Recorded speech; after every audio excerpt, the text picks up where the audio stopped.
France Inter. Secret d'info, Jacques Monin. Alors nous recevons maintenant Alain Juillet, bonjour. Bonjour. Vous êtes un ex-directeur du renseignement de la DGSE, aujourd'hui président de l'Académie de l'intelligence économique. Vous êtes ce qu'on appelle encore aujourd'hui un homme très bien informé.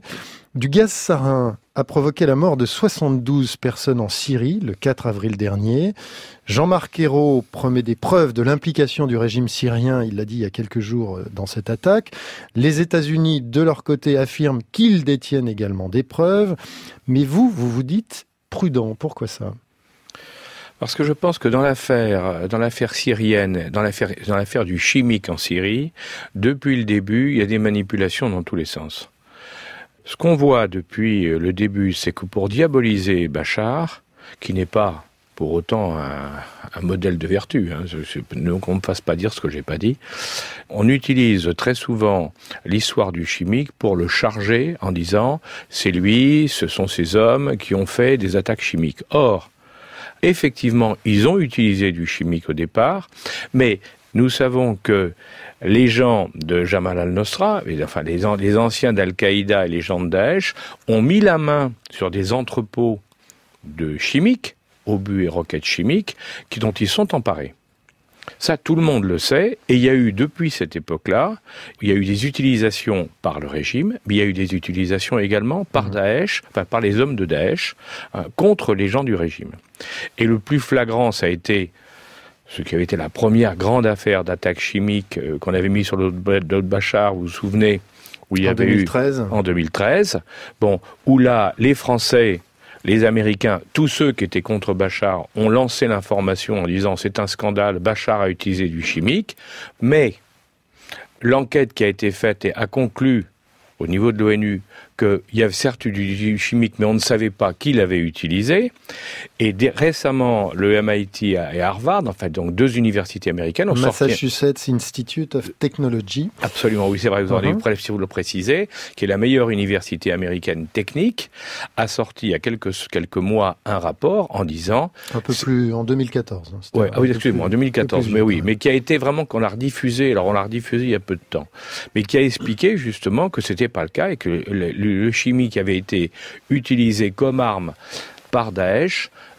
Tant qu'on n'aura pas une étude sérieuse qui aura été faite par des gens neutres, et je vais insister sur le côté neutre, on ne pourra pas savoir la vérité. Parce que la vérité, elle peut être de deux côtés. Donc ce que vous dites oui. Alain Juillet, aujourd'hui, c'est on a la certitude qu'il y a bien eu des raids aériens de la part des Syriens sur la population. Absolument. On a la certitude qu'il s'agit de gaz sarin. Oui. Mais ce que vous mettez en doute, c'est qui a utilisé ce gaz. Exactement. Si les Américains étaient 6 sur 2, ils auraient montré les preuves. Ils les ont pas montrées. Alors les Américains parlent d'écoutes qui ont été aspirées entre des personnes au sol et les avions, qui montreraient qu'on est en train de guider ces avions pour une opération qui ressemble à une opération de largage de bombes chimiques. Oui, mais je suis extrêmement méfiant, si vous voulez, sur ce genre de choses. Les Américains, ils n'hésitent pas à manipuler l'information. Souvenez-vous, en Irak, par rapport à Saddam Hussein, ils savent très bien utiliser tous leurs moyens pour convaincre d'une information qui n'est pas vraie. Donc, je ne dis pas qu'ils ont tort, mais il y a quand même une vraie question. Et quand Jean-Marc Ayrault dit le renseignement français et le renseignement militaire sont en train de travailler, et dans quelques jours, nous vous apporterons la preuve que le régime a bien organisé ses frappes. Alors là aussi, j'ai entendu comme vous les déclarations du ministre. Je suis une fois de plus très surpris. Parce que tout le monde sait que les Français n'ont plus de contact sur la zone. Et quand on a rompu avec la Syrie, on n'a pas d'ambassade, on n'a pas de contact au niveau des services. Enfin, tout le monde sait.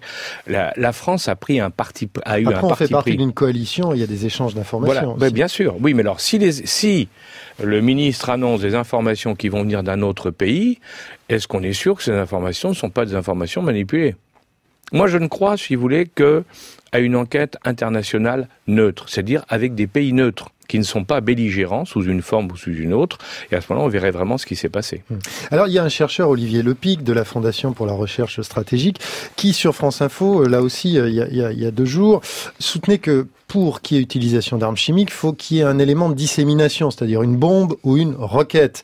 Donc, il aurait fallu qu'on attende que les avions survolent la zone pour balancer une roquette ou pour faire exploser une bombe. Enfin, la concomitance des deux paraît invraisemblable. Lui paraît invraisemblable. Il en conclut donc qu'il est fort vraisemblable que ce sont les avions qui ont largué les bombes. Mais moi, je n'ai pas dit que ce n'était pas le cas. Je dis c'est possible. Mais il est parfaitement possible aussi que ce soit autre chose, si vous voulez. Il ne faut pas oublier quand même que les gens de Daesh, le moins qu'on puisse dire, c'est que la vie humaine compte pas beaucoup pour eux. Ce sont des gens qui sont parfaitement capables de gazer un quartier pour le simple but, si vous voulez, de convaincre l'opinion internationale qu'ils ont été attaqués. Or, faire sauter une bombe avec un pain de plastique, une bombe qui est chargée de chimique, c'est possible pour n'importe qui, qui détient la bombe et qui détient un explosif pour le faire sauter. Alain Juillet, comment vous expliquez qu'aussi peu de gens tiennent les propos que vous tenez? C'est-à-dire qu'aujourd'hui, soit on a un camp qui est plutôt le camp occidental, qui se présente comme celui de la démocratie, qui affirme c'est Bachar el-Assad, et de l'autre, un autre camp qu'on présente comme celui de la dictature, comme étant ceux qui réfutent cette thèse-là. Et entre les deux, il n'y a pas de place. Il n'y a pas de place parce qu'on est dans une forme de terrorisme intellectuel qui fait que Bachar est un affreux, un monstre et tout. C'est pas faux. Ah mais attendez, mais je suis pas en train de vous dire que c'est... qu'on comprenne bien. Moi, je ne vous dépeins pas Bachar el-Assad, qu'on soit bien d'accord. Il a commis des choses épouvantables, c'est un dictateur, mais au-delà de ça, vouloir faire Star Wars, l'empire du bien, l'empire du mal, avec le monstre, avec Darth Vader, Bachar, et puis les autres qui sont tout blancs, c'est une absurdité quand on connaît le problème local. Alors, vous évoquiez Daesh, on a vu encore cette semaine que la menace terroriste est très forte en France.